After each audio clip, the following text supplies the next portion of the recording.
So hello guys. तो चलिए start करते हैं आज की हमारी करंट अफेयर्स की रिवीजन वाली क्लास। बहुत सारे इंपॉर्टेंट क्वेश्चंस का आज हम रिवीजन करेंगे और वैसे ये सारे प्रश्न आप पढ़ चुके हो डेली करंट अफेयर्स वाली क्लास में, तो आप खुद से भी कोशिश करना कि आपका स्कोर क्या रहता है। तो इस प्रश्न में आपसे पूछ रहे हैं भी ऑक्सफोर्ड ने किसे 2023 का वर्ड ऑफ द ईयर चुना था, तो आंसर होगा रिज को। और रिज का अर्थ होता है चार्म, अट्रैक्शन यानी कि आकर्षण। इसके अलावा भी मैं आपको रिवाइज कर रहा हूं, तो अभी कॉलिंस डिक्शनरी ने आर्टिफिशियल इंटेलिजेंस को वर्ड ऑफ द ईयर 2023 चुना था, कैम्ब्रिज डिक्शनरी ने हेल्यूसिनेट को चुना था और मैरियम वेबस्टर ने ऑथेंटिक को चुना था। अगला प्रश्न है, अभी फीफा अंडर 17 वर्ल्ड कप 2023 को किसने जीता, तो जर्मनी ने जीता है। बात कर रहे हैं हम फीफा अंडर 17 वर्ल्ड कप 2023 की। अब आप पूछोगे कहां पे हुआ, तो इंडोनेशिया में यह हुआ था। जर्मनी ने जीता, पहली बार जर्मनी ने यह टाइटल जीता है। किसे हराया या उप विजेता कौन रहा, तो फ्रांस। ये 2-3 पॉइंट आप याद रखना, कौन सा कंपटीशन है, कहां पे हुआ, किसने जीता और उप विजेता कौन रहा।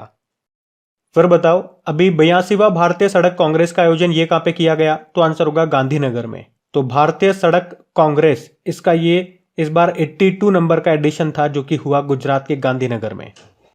फिर आपसे पूछ रहे हैं, अभी हाल ही में चर्चा में रहा अंतरराष्ट्रीय समुद्री संगठन, इसका मुख्यालय कहां पर है, तो ये तो स्टैटिक बन गया आपका।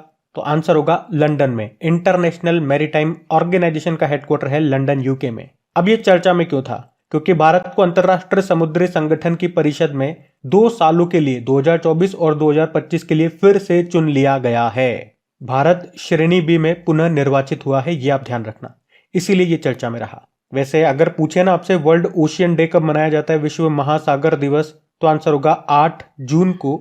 और इंटरनेशनल मैरीटाइम डे अगर पूछता है तो कोई फिक्स नहीं होता, क्योंकि सितंबर का लास्ट थर्सडे को यह दिन मनाया जाता है, तो यह भी ध्यान रखना। अगला प्रश्न पूछ रहे हैं कि भारतीय नौसेना को सौंपे गए पहले सर्वेक्षण पोत का नाम क्या है, आंसर होगा संध्याक। तो इस तरह से 4 सर्वेक्षण पोत बनाए जा रहे हैं। कौन बना रहा है, garden rich ship builders and engineers limited Kolkata इसको बना रहा है। इसमें से पहला बन गया और उसे भारतीय नौसेना में शामिल कर लिया गया, तो पहला इंपॉर्टेंट होता है, तो इसका नाम है संध्याक। ये 110 मीटर लंबा है और आप कह सकते हो ये भारत का अब तक का सबसे लंबा सर्वेक्षण पोत है। फिर आपसे पूछ रहे हैं विश्व मृदा दिवस कब मनाया, 5 दिसंबर को मनाया। वर्ल्ड सॉइल डे बोलेंगे इस इंग्लिश में। थीम क्या है, मिट्टी और पानी जीवन का एक स्रोत। वैसे 5 दिसंबर को मैं बता दूं अंतरराष्ट्रीय स्वयंसेवक दिवस, इंटरनेशनल वॉलंटियर्स डे भी आपने मनाया है। और उसकी क्या थीम है, the power of collective action if everyone did. और मिट्टी से आपको याद आएगा, मिट्टी में सल्फर की कमी को दूर करने के लिए प्रधानमंत्री जी ने राजस्थान के सीकर में यूरिया गोल्ड को लॉन्च किया था। और एक मृदा स्वास्थ्य कार्ड दिवस भी होता है जो 19 फरवरी को मनाया जाता है। आपको याद हो तो मोदी जी ने 19 फरवरी 2015 को राजस्थान के गंगानगर जिले के सूरतगढ़ से राष्ट्रीय मृदा स्वास्थ्य कार्ड योजना को शुरू किया था ना, इसीलिए 19 फरवरी को ये मृदा स्वास्थ्य कार्ड दिवस मनाया जाता है, मतलब सॉइल हेल्थ कार्ड डे। तो सॉइल से संबंधित ये 2 दिवस हो गए आपके। फिर बताओ, अभी भारतीय दिवाला और दिवालियापन बोर्ड के कार्यकारी निदेशक कौन बने हैं, जितेश जॉन। तो इनका नाम याद रखना। वैसे सीबीडीटी के अध्यक्ष बने थे नितिन गुप्ता, और संजय कुमार अग्रवाल ये CBIC central board of indirect taxes के अध्यक्ष बने थे। और सीबीडीटी मतलब होता है central board of direct tax. और शैलेश पाठक ये फिक्की के महासचिव बने थे। अगला प्रश्न देखते हैं। फिर बताओ, अभी हाल ही में किसे sports business leader of the year award से सम्मानित किया गया, तो आंसर होगा जय शाह को। जय शाह ये कौन है, ये बीसीसीआई के जो सचिव है ना जय शाह, वही हैं जिनको अभी sports business leader of the year 2023 से सम्मानित किया गया। और इस प्रकार भारतीय खेल प्रशासन में जय शाह ये सम्मान पाने वाले पहले व्यक्ति बन गए हैं। और आप जानते हो वर्तमान में ये एशियन क्रिकेट काउंसिल के भी अध्यक्ष हैं। इनके अलावा एक और पॉइंट याद रखना कि यहाँ पे खेलों को बढ़ावा देने वाले सर्वश्रेष्ठ राज्य के रूप में तमिलनाडु को सम्मानित किया गया है, ये पॉइंट भी ध्यान रखना। फिर बताओ, अभी तेलंगाना के नए मुख्यमंत्री कौन बन गए, रेवंत रेड्डी इनका नाम है। किस पार्टी से हैं, कांग्रेस पार्टी से हैं। और अभी आपको याद होगा 5 राज्यों में विधानसभा चुनाव हुए थे, उनका भी रिवीजन करते हैं। तो मिजोरम में नए बने थे कौन, लाल दुहोमा, जोरम पीपुल्स मूवमेंट पार्टी के नेता हैं, ये वहीं की लोकल पार्टी है। छत्तीसगढ़ में अभी बीजेपी पार्टी आई और यहाँ पे मुख्यमंत्री बने विष्णु देव सहाय। और मध्य प्रदेश में भी बीजेपी आई है, कौन बने यहाँ पे, मोहन यादव। और राजस्थान में भी बीजेपी आई है, यहाँ पे बने हैं भजन लाल शर्मा। बस तेलंगाना में कांग्रेस आई है, यहाँ पे रेवंत रेड्डी बने। फिर बताओ, अभी हाल ही में किस राज्य को COP28 में वनीकरण प्रयासों के लिए अंतरराष्ट्रीय सम्मान मिला, तो आंसर होगा बिहार को। और अभी वैसे COP28 का आयोजन कहाँ पे हुआ था, यूनाइटेड अरब अमीरात के दुबई में। और ये भी याद रखना 2024 में जो कोप 29 का आयोजन होगा वो कहाँ पे होगा? अजरबैजान की कैपिटल बाकू में। फिर अगला प्रश्न भी इंपॉर्टेंट है कि अभी भारत ने किस देश को उसके कृषि क्षेत्र में आधुनिकीकरण $1 मिलियन का ऋण देने के लिए घोषणा की? तो आंसर होगा केन्या।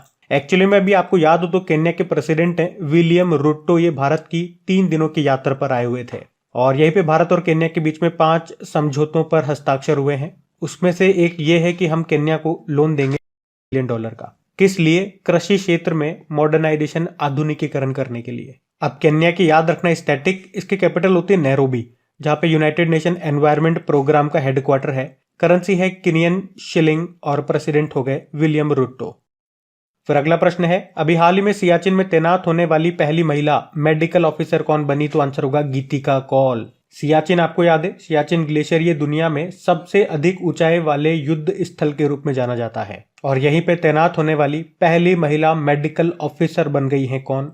गीतिका कौल इनका नाम है। अच्छा यूं बताओ, सियाचिन ग्लेशियर से कौन सी नदी निकलती है? तो आंसर होगा नुब्रा नदी। और ये भी याद रखना कि ये भारत का तो सबसे बड़ा और तजाकिस्तान के फेदचेंको हिमानी के बाद दुनिया का दूसरा सबसे बड़ा ग्लेशियर है।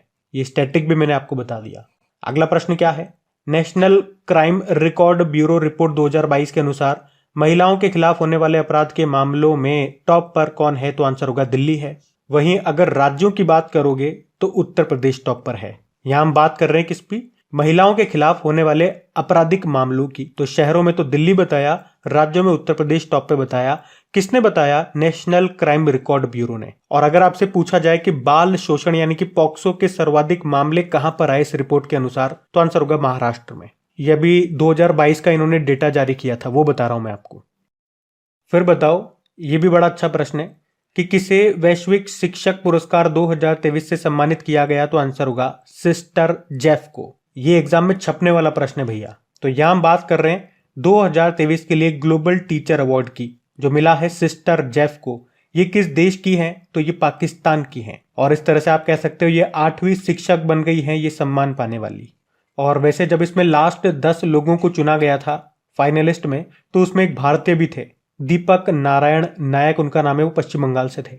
लेकिन फाइनल विजेता कौन रही? ये सिस्टर जेफ रही। तो इनका नाम याद रखना। और अगर आप जानना चाहो कि ग्लोबल टीचर पुरस्कार ये किसके द्वारा दिया जाता है, तो वर्की फाउंडेशन के द्वारा। फिर बताओ, अभी हाल ही में जारी फोर्ब्स की 100 मोस्ट पावरफुल वुमेन की सूची में कितनी भारतीय महिलाएं शामिल हुई? तो आंसर होगा 4। और वो 4 कौन कौन है?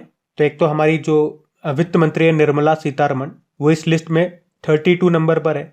एक HCL की जो CEO हैं रोशनी नाडर मल्होत्रा, वो इस लिस्ट में 60वें नंबर पर है। Steel authority of India limited की जो चेयरपर्सन है सोमा मंडल, वो इसमें 70वें नंबर पर है। और बायोकॉन की जो फाउंडर है किरण मजूमदार शो, वो इस लिस्ट में 76 नंबर पर है। तो ये 4 भारतीय महिलाएं इस लिस्ट में है। और इस लिस्ट में टॉप पर कौन है? तो यूरोपियन यूनियन की जो चीफ है उर्सुला वॉन डेर लेन। दूसरे स्थान पे यूरोपियन सेंट्रल बैंक की हेड क्रिस्टीन लेगार्डे हैं। और तीसरे पे अमेरिकी जो वाइस प्रेसिडेंट है कमला हैरिस है। फिर अगला प्रश्न है, मार्स परसेवरेंस रोवर को संचालित करने वाले पहले भारतीय कौन बने?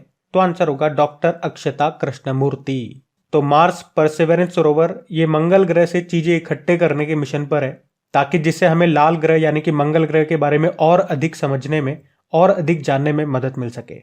तो याद रखना, अक्षता कृष्णमूर्ति का नाम इस मार्स रोवर को संचालित करने वाली ये पहली भारतीय है। पहली भारतीय में तो ये आप देखो सुष्मिता शुक्ला, ये नाम इंपॉर्टेंट है क्योंकि फेडरल रिजर्व बैंक की ये पहली उपाध्यक्ष बनी थी। फिर आपसे पूछ रहे हैं, रेलवे प्रोटेक्शन फोर्स ने बच्चों को तस्करों से बचाने के लिए कौन सा ऑपरेशन शुरू किया था? ऑपरेशन नन्हे फरिश्ते। तो ये सीधा सा है, इसको ध्यान में रखना। चलो फिर बताओ, अभी हाल ही में किसे टाइम मैगजीन का पर्सन ऑफ द ईयर चुना गया? तो आंसर होगा टेलर स्विफ्ट को। फेमस सिंगर है ये टेलर स्विफ्ट, और इनको भी 2023 के लिए time magazine of the year चुना गया। और इससे पहले बात करें 2022 में टाइम्स का पर्सन ऑफ द ईयर किसे चुना गया था? यूक्रेन के जो प्रेसिडेंट है व्लादिमीर ज़ेलेंस्की उनको।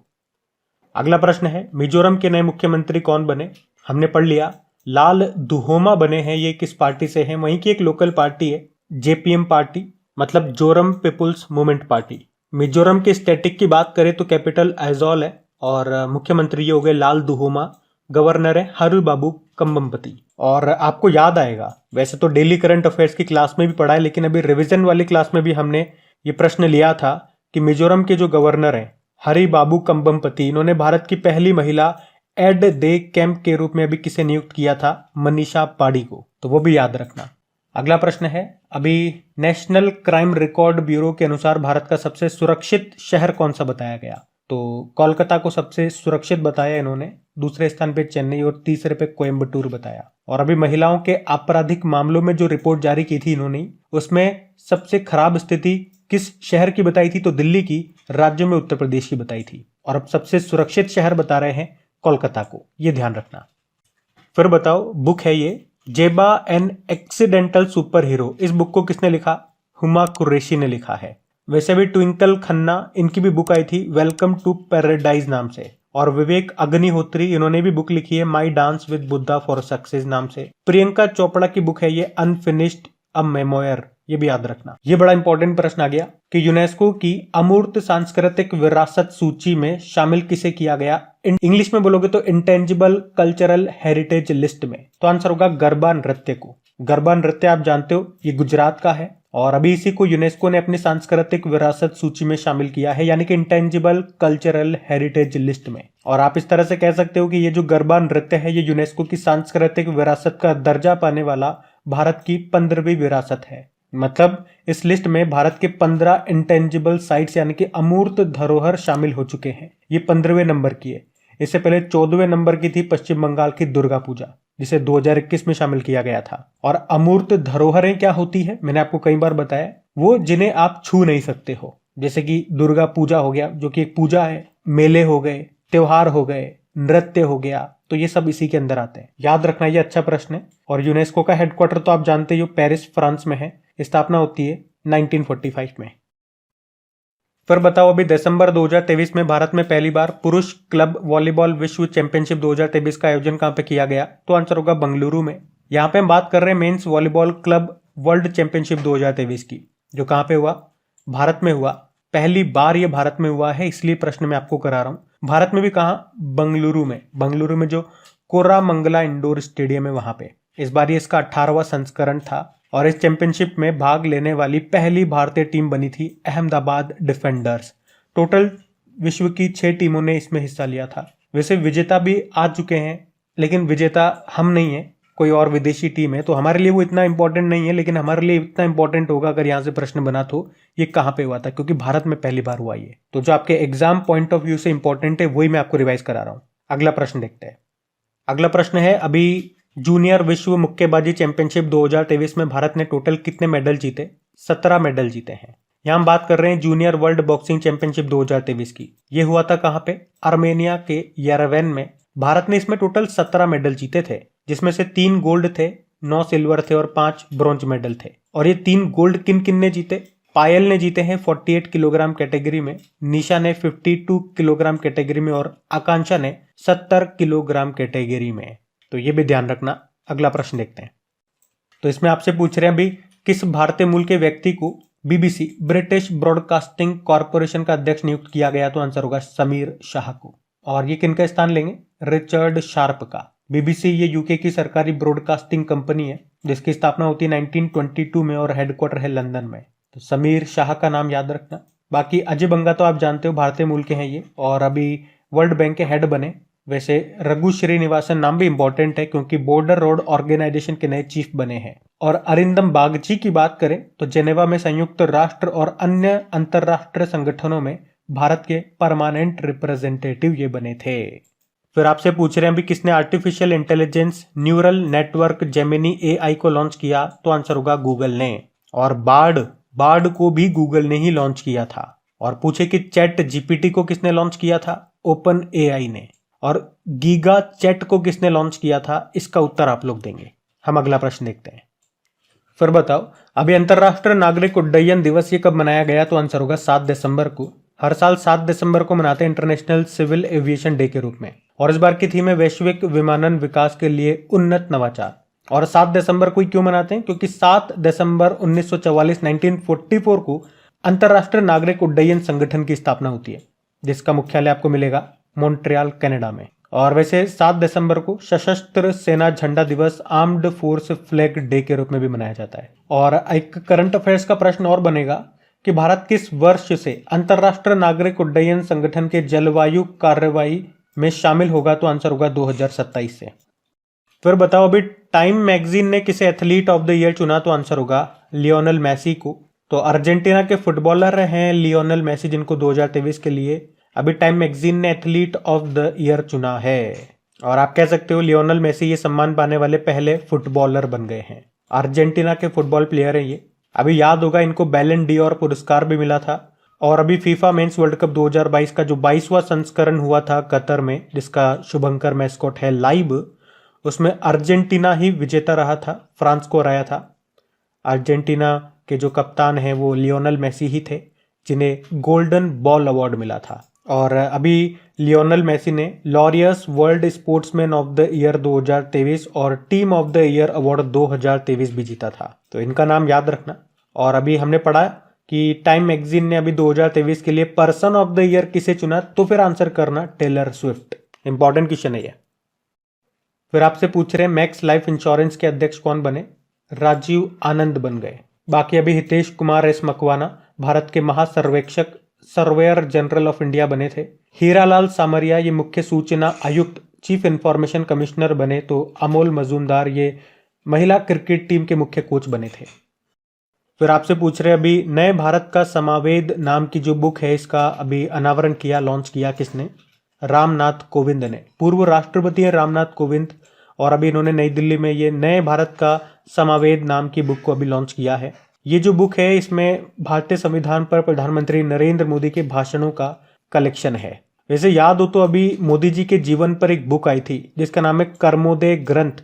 इसको लॉन्च किया था हमारे गृह मंत्री अमित शाह ने, ये भी याद रखना। और मोदी जी ने अभी एक बुक लिखी थी, वैसे तो काफी टाइम हो गया, एग्जाम वॉरियर उसका नाम था। फिर बताओ अभी कोप 28 में किस भारतीय यूनिवर्सिटी ने प्रतिष्ठित ग्रीन यूनिवर्सिटी का अवार्ड जीता, तो आंसर होगा आईआईटी मंडी। और आप जानते ही कोप 28 का आयोजन हुआ था यूनाइटेड अरब अमीरात के दुबई में। अब वैसे तो मैं आपको बता चुका हूं, लेकिन फिर भी आपसे पूछ लेता हूं, देखते हैं कितना याद है आपको। 2024 में जो कोप 29 का आयोजन है वो कहां पे होने वाला है, ये बताओ। और फिर आपसे पूछ रहे हैं अभी किस राज्य ने the best sustainable wild life tourism state के लिए सेंचुरी एशिया अवार्ड जीता, तो आंसर होगा मध्य प्रदेश।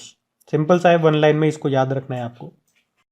अगला प्रश्न है विश्व का सबसे बड़ा न्यूक्लियर फ्यूजन रिएक्टर ये किसने बनाया, ये जापान और यूरोपियन यूनियन ने मिलकर तैयार किया है। ये विश्व का सबसे बड़ा और एडवांस न्यूक्लियर फ्यूजन रिएक्टर है जिसका नाम है JT60SA। तो इस न्यूक्लियर रिएक्टर में हाइड्रोजन का फ्यूजन करके हीलियम बनाया जाएगा, जिसकी वजह से हीट और लाइट के रूप में एनर्जी उत्पन्न होगी। न्यूक्लियर फ्यूजन को ही बोलते हैं नाभिकीय संलयन की प्रक्रिया, जबकि न्यूक्लियर फिजन होता है नाभिकीय विखंडन की प्रक्रिया।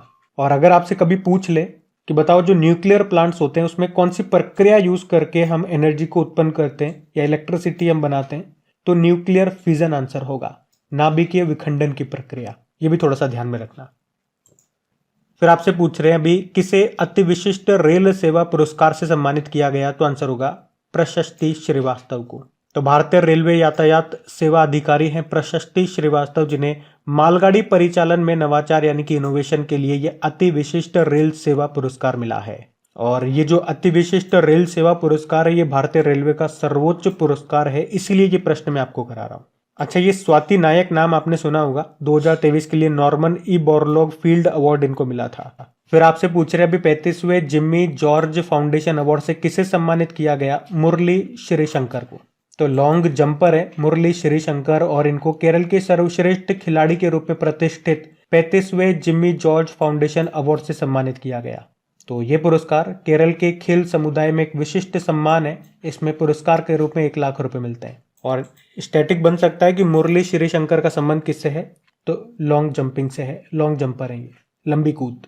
और ये शीतल देवी तो मोस्ट इंपॉर्टेंट नाम है, ये देखना किसी न किसी एग्जाम में डेफिनेटली आएगा। पैरा तीरंदाज हैं ये, पैरा आर्चरी प्लेयर हैं, और अभी सर्वश्रेष्ठ युवा एथलीट का पुरस्कार भी इनको मिला था। फिर आपसे पूछ रहे जयपुर वैक्स म्यूजियम में BR अम्बेडकर जी की मोम की प्रतिमा अभी स्थापित की गई, उसकी लंबाई कितनी है, ऊंचाई कितनी है, 5 फुट 11 इंच। और अभी कुछ दिन पहले यहीं पे विराट कोहली की मोम की प्रतिमा भी लगाई गई थी। पर बताओ अभी अंतर्राष्ट्रीय भ्रष्टाचार विरोधी दिवस 2023 कब मनाया गया, तो आंसर होगा 9 दिसंबर को। तो याद रखना 9 दिसंबर को इंटरनेशनल एंटी करप्शन डे के रूप में मनाया जाता है। फिर बताओ, अमेरिका के द्वारा ग्लोबल एंटी करप्शन चैंपियन पुरस्कार से किसे सम्मानित किया गया?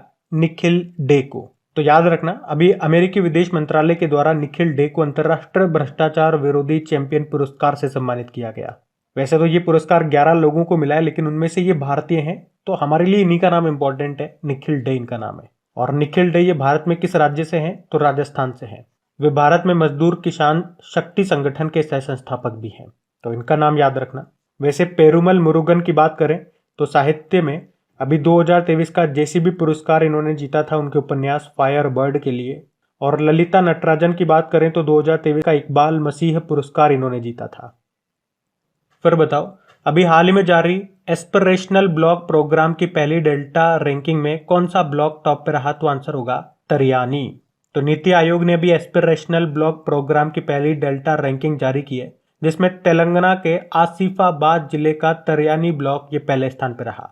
और इस रैंकिंग में दूसरा स्थान कौशाम्बी ब्लॉक को मिला है, जो कि उत्तर प्रदेश में है। नीति आयोग आप जानते हो स्थापना होती है 1 जनवरी 2015 को। अध्यक्ष तो भारत के प्रधानमंत्री होते हैं, जबकि उपाध्यक्ष सुमन के बेरी हैं और सीईओ हैं BVR सुब्रमण्यम। फिर बताओ, अभी केंद्रीय कृषि मंत्री का अतिरिक्त प्रभार किसे दिया गया? अभी तक जो हमारे कृषि मंत्री थे वो थे नरेंद्र सिंह तोमर, लेकिन अब याद रखना कि नरेंद्र सिंह तोमर ये जो भी 5 राज्यों में विधानसभा चुनाव हुए थे ना, उसके बाद मध्य प्रदेश विधानसभा में स्पीकर बन गए, अध्यक्ष बन गए हैं। तो कृषि मंत्रालय अब किसके पास चला गया? अर्जुन मुंडा के पास चला गया। और अर्जुन मुंडा के पास एक्चुअल में कौन सा मंत्रालय है? जनजातीय मामलों के मंत्री है, ये ट्राइबल अफेयर्स मिनिस्ट्री है इनके पास। इसी तरह आपको याद होगा हमारे जो केंद्रीय कानून मंत्री अभी वर्तमान में कौन है? अभी तो अर्जुन राम मेघवाल है, लेकिन पहले कौन थे? किरण रिजिजू थे। लेकिन अब किरण रिजिजू के पास पृथ्वी विज्ञान मंत्रालय आ गया और कानून मंत्री अर्जुन राम मेघवाल बन गए। और जो आपके नागरिक उड्डयन मंत्री हैं, एविएशन मिनिस्ट्री, वो ज्योतिरादित्य सिंधिया के पास है। उनके पास अभी स्टील मंत्रालय भी आ गया था, वो भी ध्यान रखना। तो गाइज, ये थी आज की आपकी करंट अफेयर्स की रिवीजन वाली क्लास। सारे इंपॉर्टेंट क्वेश्चन हमने लिए इस क्लास में। तो कैसी लगी आपको क्लास? कमेंट करके जरूर बताना। पूरे वीडियो में मैंने आपको बिल्कुल डिस्टर्ब नहीं किया, लेकिन लास्ट में बिल्कुल बोलना चाहूंगा कि वीडियो को अभी भी आपने लाइक नहीं किया तो इसे लाइक जरूर करना। तो अगर वास्तव में इस वीडियो से आपको हेल्प मिलती है तो मेरे लिए न सही, इस वीडियो के लिए सही, ताकि ये वीडियो हम कंटिन्यू रख सकें, इसको रेस्पॉन्स मिले तो इसे अपने दोस्तों के साथ में शेयर जरूर कीजिएगा और लाइक जरूर करना। आज के लिए धन्यवाद।